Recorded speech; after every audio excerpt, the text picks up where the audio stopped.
Les terroirs de Brouilly et de Côte-de-Brouilly ont une grande diversité de sols. Brouilly et Côte-de-Brouilly sont répartis sur 6 communes. Ce sont les sols les plus complexes du monde du point de vue géologique. Le cépage principal est le gamay noir à jus blanc. Il s'adapte bien, que ce soit sur les pentes ou en plaine, sur les roches granitiques en Brouilly et sur les roches bleues d'origine volcanique en Côte-de-Brouilly. Dans ce vignoble qui est très artisanal, c'est vrai que c'est plutôt de ce qu'on appelle des exploitations de type familial, donc à taille humaine, donc des petites exploitations. Les vignerons vinifient chaque lieu-dit à part et font des dégustations croisées. Il y a une typicité sûrement commune, mais derrière, il y a quand même une grande diversité. En terre des Brouilly, les travaux sont faits à la main. On passe énormément de temps dans ces vignes. C'est très prenant parce qu'on a beaucoup de pentes quand même, malgré tout, sur ces deux crues, en terre des Brouilly. On est dans les fortes pentes, là il n'y a pas de solution à part l'homme, la main de l'homme. C'est le vignoble le plus pentu d'Europe. 3000 hectares à plus de 30% de pente et parfois jusqu'à 50% sur certains secteurs pour une exposition optimum. Au printemps, c'est le réveil de la nature. La végétation se développe, au niveau de la plante, mais aussi de l'herbe. Le vigneron doit guider cette végétation, faire de l'ébourgeonnage pour sélectionner les pousses plus intéressantes. La biodiversité s'installe. Il y a aussi un travail qui est fait pour entretenir les haies, entretenir les fossés, qui sont des lieux d'habitat de cette faune. Les oiseaux et insectes s'y développent. Il y a de plus en plus d'herbes dans les vignes, donc plus de faune auxiliaire. C'est agréable de trouver un petit papillon, une coccinelle, une petite araignée qui gouverne dessus. Donc voilà. Puis c'est l'inflorescence. Ça sent très bon dans le vignoble. L'inflorescence qui, en fonction des conditions climatiques, donnait une grappe plus ou moins garnie, plus ou moins fournie.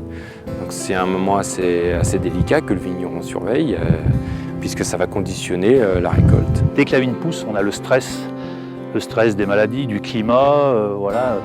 Tant que la récolte ne sera pas levée, on est parti où on dort moins bien, quoi. Au printemps, l'entretien prend une grande part dans l'occupation du vigneron. Mettre de nouveaux piquets, effectuer des plantations. En cave, on prépare les futures mises en bouteille. C'est notre côté artisan, quoi, voilà. Mais on en est fiers et voilà. C'est dur, mais on a des bons résultats.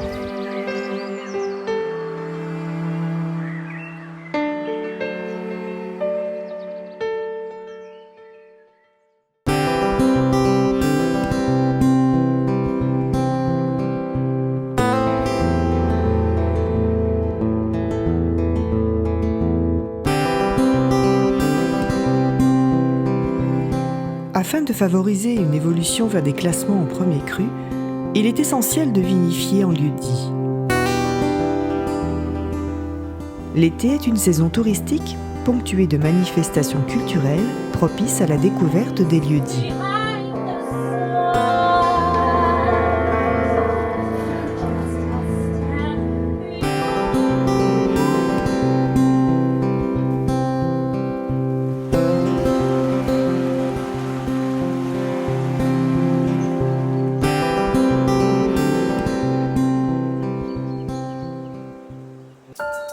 En été, la végétation continue de pousser. Il faut maîtriser la vigne qui est une liane. On rogne les rameaux avec la cisaille et on effeuille pour aérer les raisins et laisser pénétrer le soleil. Cela prend toute la saison. Et après arrive finalement la période magique qui est les vendanges. On aime dire qu'en France, il y a 100 000 vendangeurs, il y en a 40 000 en Beaujolais, dont l'importance de la récolte manuelle en Beaujolais. On accueille beaucoup de vendangeurs et voilà, c'est un vrai plaisir parce qu'on sait que tout le travail de l'année va se concrétiser.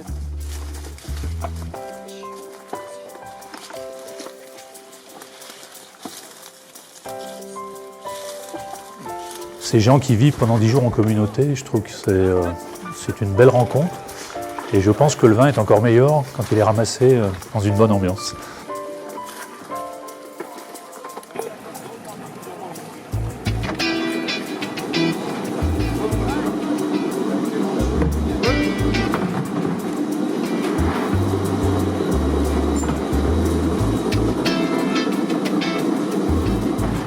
Les raisins sont dans les cuves. Ils sont vinifiés pendant 8 à 10 jours, un peu plus selon les cuvaisons. Ensuite, on presse et c'est la fin de l'été.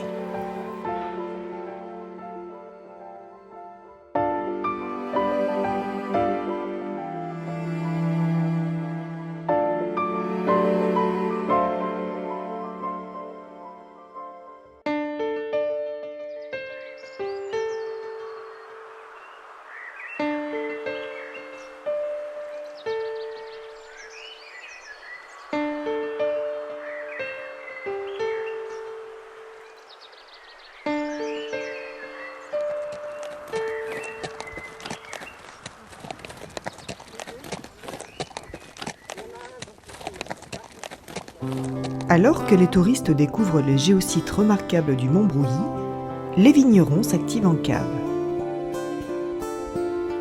Les travaux d'automne commencent après les vendanges.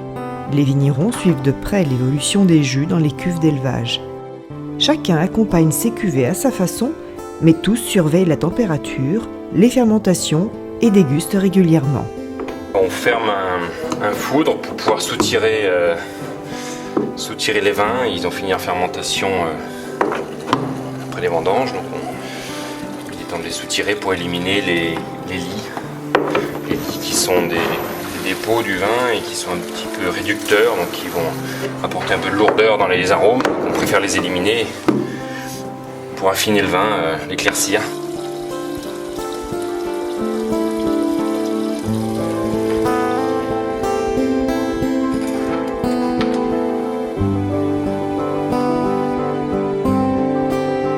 Le vin, ce n'est pas une science exacte et il faut vraiment être là, leur veiller.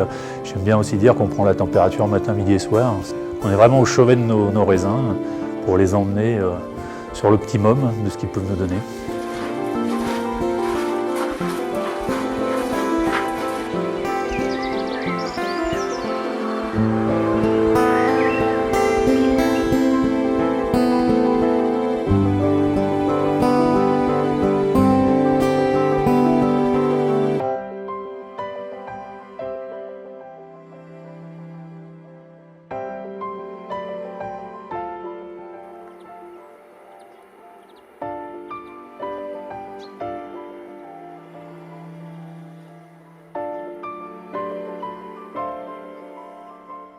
En hiver, dans les vignes, c'est le début d'un nouveau cycle de travaux avec la taille. Cette opération permet de sélectionner le sarment qui portera les fruits de la nouvelle récolte. Oui, au moment que les feuilles sont tombées, on va commencer la taille, qui est un travail assez long qui dure tout l'hiver. Ça dure à peu près 4 mois. Et on va les passer faire la taille de chaque pied de vigne. Et c'est une période de repos pour la vigne et un moment très calme aussi, qu'on apprécie aussi dans une année de tumulte viticole.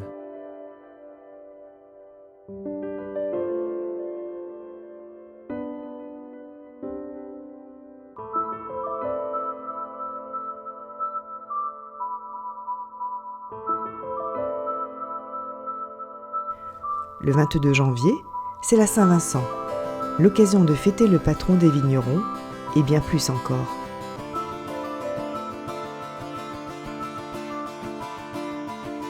En hiver, la température baisse dans les caves. Le vin se contracte, il faut maintenir les barriques pleines par l'adjonction régulière de vin pour éviter l'oxydation. Le vin finit ses fermentations et ceci fait, les vignerons peuvent procéder à la mise en bouteille. On les déguste, on les assemble et c'est à ce moment-là qu'on décide lesquels on va mettre en bouteille et à quels assemblages. Nous pourrons alors déguster ces merveilles.